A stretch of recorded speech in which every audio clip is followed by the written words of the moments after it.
Hi friends, எல்லோரும் எப்படி இருக்கீங்க? இப்போது இந்த காஃபி பார்த்திங்கன்னா எல்லா சேனல்ஸ்லேயும் வந்து ரொம்ப ட்ரெண்டிங்காக போயிட்டுருக்கு. சரி, நம்மளும் வந்து ட்ரை பண்ணி பார்க்கலாம் அப்படின்னு சொல்லிட்டு நான் ட்ரை பண்ணி பார்த்தேன். நல்லா வந்துச்சு. நீங்களும் ட்ரை பண்ணி பாருங்கள்.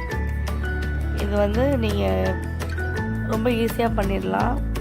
2 டேபிள் ஸ்பூன் வந்து இன்ஸ்டன்ட் காஃபி, எந்த காஃபியாக இருந்தாலும் ஓகே. அதோட sugar 2 table spoon, hot water 2 table spoon. நீங்கள் 3ஓ 4ஓ எடுத்தாலும் அதே ரேஷியோவில் சுகரும் ஹாட் வாட்டரும் ஆட் பண்ணிக்கோங்க. இது வந்து நீங்கள் நல்லா பீட் பண்ணணும். ஒரு 10 மினிட்ஸ் வந்து நல்லா பீட் பண்ணணும். பீட்டர் இருந்தால் பீட்டரில் பண்ணுங்கள், இல்லாட்டா நீங்கள் ஸ்பூனில் கூட நீங்கள் பீட் பண்ணலாம். ஒரு 10 மினிட்ஸ் நல்லா கைவிடாமல் பீட் பண்ணிங்கன்னா நல்லா க்ரீமியாக சூப்பராக வரும். நான் ஃபஸ்ட்டு பீட்டரில் தான் பண்ணேன். அதுக்கப்புறம் ஃபைனலாக வந்து ஸ்பூன் வச்சு பண்ணேன். நான் ரொம்ப டைட் ஆகிடுச்சு, அது க்ரீமாகவும் நான் வந்து ஸ்பூன் யூஸ் பண்ணேன். ஈஸியாக தான் இருந்தது. அந்த கன்சிஸ்டன்சி வந்து உங்களுக்கு நல்லா இந்த மாதிரி திக்காக இருக்கணும். அப்போ தான் கரெக்டான இதில் இருக்கும். இப்போ நம்ம வந்து ரெடி பண்ணியாச்சு. இப்போ நம்ம மிக்ஸ் பண்ணிடுவோம் எல்லாத்தையும். ஃபஸ்ட்டு வந்து நான் பால் வந்து காய்ச்சி ஆற வச்சு கூல் பண்ணி வச்சுருக்கேன். அதில் வந்து சுகர் போட்டிருக்கேன். நீங்கள் பால் காய்ச்சிறப்போ கூட சுகர் போட்டுக்கலாம், ஒன்றும் பிரச்சனை இல்லை. நான் மறந்துட்டேன். இப்போ வந்து அதில் ஐஸ் க்யூப்ஸ் போட்டிருக்கேன். இப்போ நம்ம 2 டம்ளர்லேயே ஊற்றிடுவோம். நான் 2 பேருக்கு வர மாதிரி செஞ்சுருக்கேன்.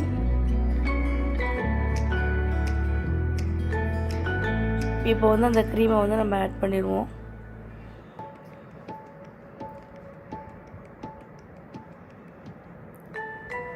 டிஃப்ரெண்ட்டாக இருந்துச்சு. நார்மலாக நம்ம காஃபி குடிக்கிறது மாதிரி இல்லாமல் கொஞ்சம் டிஃப்ரெண்ட்டாக இருந்துச்சு.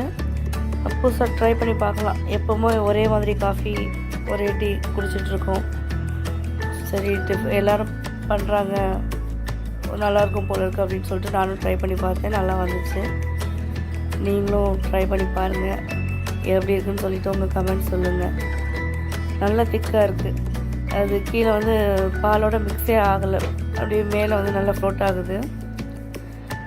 நீங்கள் இது வந்து ஸ்ட்ரா போட்டுட்டு நல்லா மிக்ஸ் பண்ணி விட்டுட்டு குடிங்க, அப்போ தான் நல்லாயிருக்கும். இல்லாட்டி நீங்கள் சும்மா குடிச்சிங்கன்னா அந்த காஃபி மட்டும்தான் உங்களுக்கு கிடைக்கும்.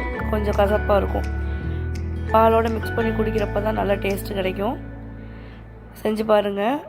இந்த வீடியோ பிடிச்சிருந்தால் லைக் பண்ணுங்கள், ஷேர் பண்ணுங்கள், கமெண்ட் பண்ணுங்கள். தேங்க்ஸ் ஃபார் வாட்சிங்.